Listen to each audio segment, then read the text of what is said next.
கண்ண மூடு. அம்மனை வேண்டிக்கோ. மனசுல என்ன அந்த கெடுதலை தூக்கி போடு.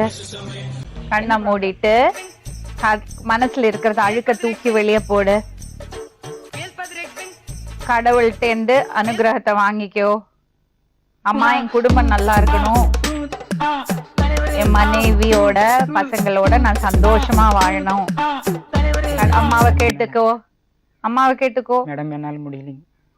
முடியல தலைவர முடியல. அந்த பத்ரகாளி அம்மனே சாட்சி, இவங்க சரியான துஷ்ட சக்தி. சரி, ஒரு விஷயம் சொல்லட்டுமா? அம்மன் இருக்காங்கல்ல உங்க மேல, அவளுக்குள்ள இருக்கிற துஷ்ட சக்திய விளக்கு.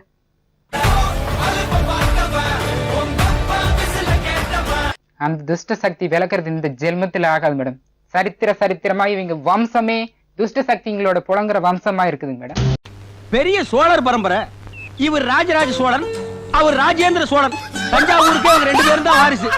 இந்த பெருச்சாளி கண்ணுக்கே தெரியாது, இது கண்ணுக்கு அழகா.